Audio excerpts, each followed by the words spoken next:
the initiative from people, take away the responsibility from naturally established links between individuals, group of individuals, and society at large, and replace them with artificially, bureaucratically controlled bodies. Instead of social life and friendship between neighbors, establish social workers institutions. The people who are on payroll of whom? Society? No. Bureaucracy. The main concern of social workers is not your family, not you, not social relations between groups of people. The main concern is to get the paycheck from the government. What will be the result of their social work doesn't really matter. They can develop all kind of concepts to show to the government and to the people that they're useful. Okay, away from the natural links, power structure. Okay, the natural bodies of administration, which are traditionally either elected by people at large or appointed by elected leaders of society, are being actively substituted by artificial bodies. The bodies of people, groups of people, whom nobody elected. Never. As a matter of fact, most of the people don't like them at all, and yet they exist. One of such group is media. Who elected them? How come they have so much power? Almost monopolistic power on your mind. They can rape your mind. But who elected them? How come they have a nerve to decide what is good and what is bad for the elected by you, president, and his administration? Who the hell are they? Spiro Agnew, who was hated by the liberal left, called them a bunch of enfeebled snobs. And that's exactly what they are. They think they know. They don't. The level of mediocrity in a big establishment like New York Times, Los Angeles Times, major television network, you don't have to be excellent journalist. You have to be exactly a mediocre journalist. That's easier to survive. There's no competition anymore. You have your good, no. That's it. No more competition. Power structure slowly is eroded by the bodies and groups of people who do not have neither qualification nor the will of people to keep them in power, and yet they do have power. Okay. Together with that, there is another process. Law enforcement, law and order organization and structure is being eroded. For the last 20, 25 years, if you see old movies and new movies, you can see that in new movies, a policeman, an officer of the United States Army looks dumb, angry, psychotic, paranoid. A criminal looks nice, kind of, well, he smokes hash and shoots the whatever drug, but basically he's a nice human being. He's creative. And he's unproductive only because society oppresses him. Whereby a general of Pentagon is always, by definition, a war maniac. A policeman is a pig, rude policeman. He abuses his power. You know? A generalization like that. The hatred, the mistrust to the people who are supposed to protect you and enforce law and order. Moral relativity. The Angelo Buono process lasted 2 years in Los Angeles. And yet there are still some lawyers who say, look, he's a nice character, as a matter of fact.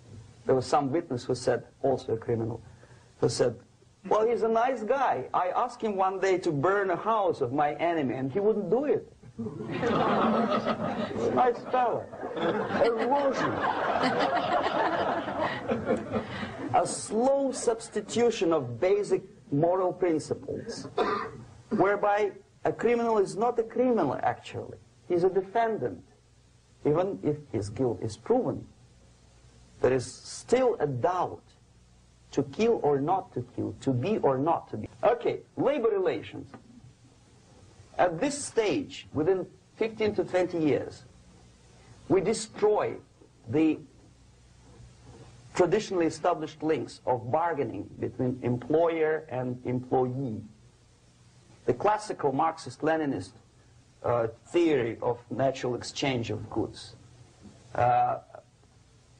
Person A has 5 sacks of grain and person B has 5 pairs of shoes. And the natural exchange without money is when they bargain between each other. And only with the introduction of the third force, C, an entirely third foreign stranger who says, no, don't give him 5 sacks of grain, give it to me. And you give me your 5 pairs of shoes, and I will distribute it accordingly, so that the economy will go. This is the death of natural exchange, death of natural bargaining. Well, trade unions were established 100 years ago. The objective was to improve working conditions and to protect the rights of workers from those employers who were abusing their right because they had more money. Objectively, at that time, initially, the trade union movement did work. What we see now is that the bargaining process is no longer resulting in the compromise, which is leading objectively to betterment of working conditions and increase of salary. What we see is that after each prolonged strike, the workers lose.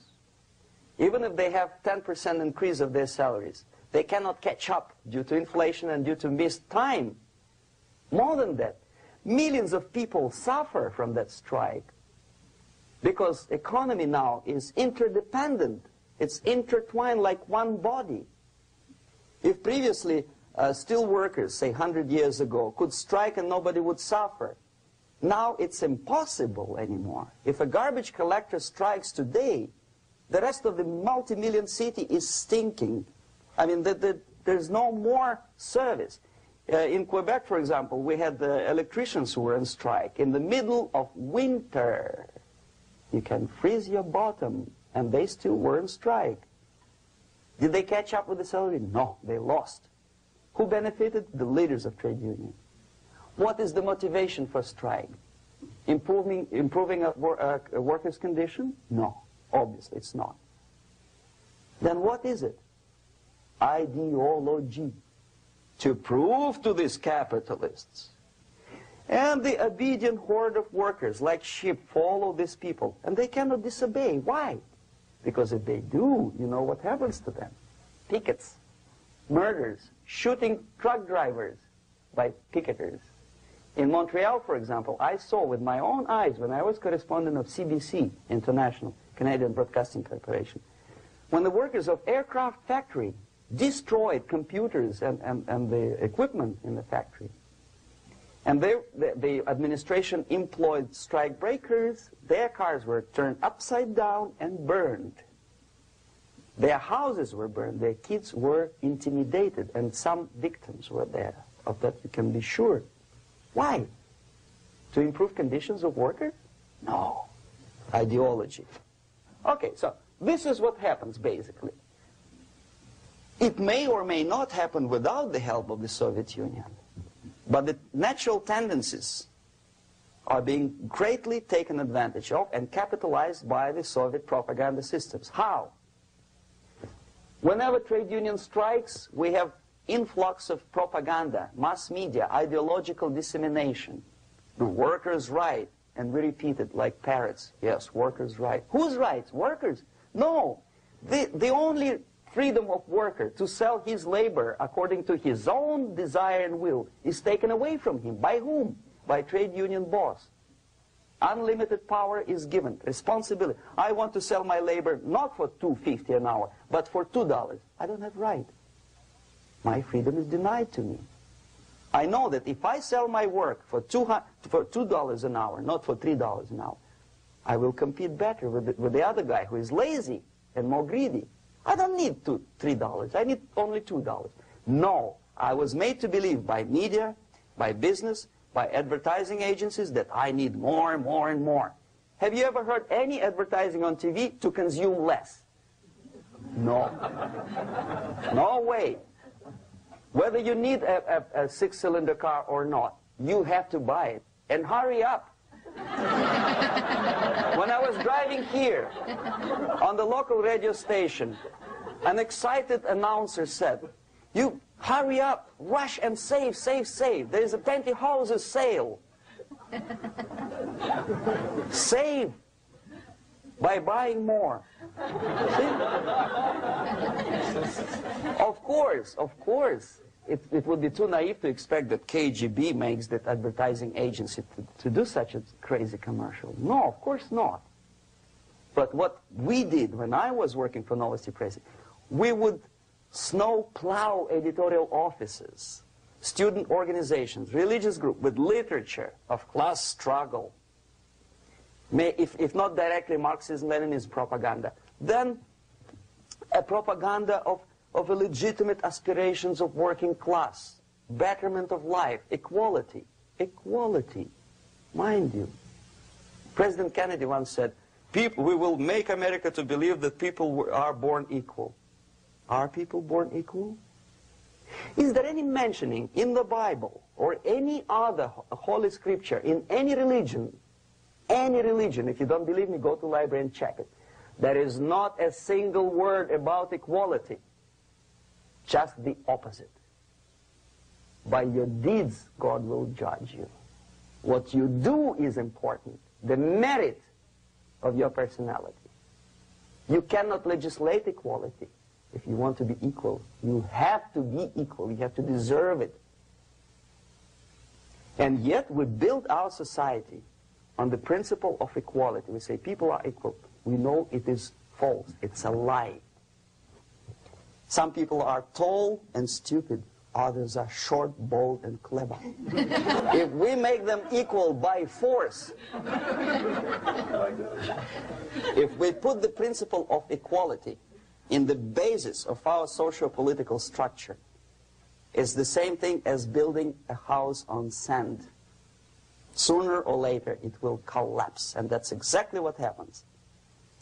And we, as Soviet propaganda makers, are trying to push you in the direction which you go yourself. Equality, yes, equality. People are equal.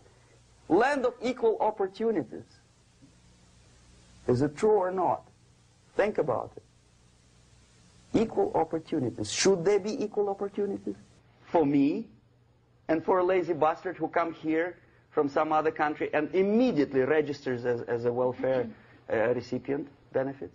13 years, I took any job. Security guard, journalist, taxi driver, anything. Well, I was restless, but some people don't like it. They immediately. So why should we have equal opportunities? Why? The equal opportunity to excel. Equal opportunity in equal circumstances, yes, but we know people are different. To excel, yes, provided we reach the same level of excellency, perfection, which is hypothetical, distant future. Yes, maybe. But we know perfectly well that even with the best intentions, people could not be equal.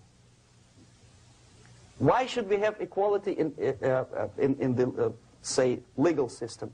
Myself, I'm considering myself a law-abiding citizen, and a person who comes here to rob and shoot, say, the United States administration under Carter imported thousands of Cuban criminals. They were non-criminals, yet they were accepted. Do you think it's fair if myself and my wife from Philippines, who work like a, excuse me, horse as a lab technician in the hospital, should have the same rights as a criminal from Cuba? Why? And yet we repeat as parrots, equality, equality, equality. And the Soviet propaganda system helps us to believe that equality is something which is desirable. Democracy, as it was established by fathers of this country, of this system in the last century, is not equality. It's the system where different people, unequal people, have a chance to survive and help each other in constant competition, in constant perfection, not in equality, which is superimposed from a godfather or a nice person in Washington, D.C. And the absolute equality exists in Soviet Union, quote-unquote equality. Everybody is equal in dirt. except some people are more equal than the others in Politburo. So, the moment you bring a country to the point of almost total demoralization, when nothing works anymore, when you are not sure whether it is right or wrong, good and bad, but there's no division between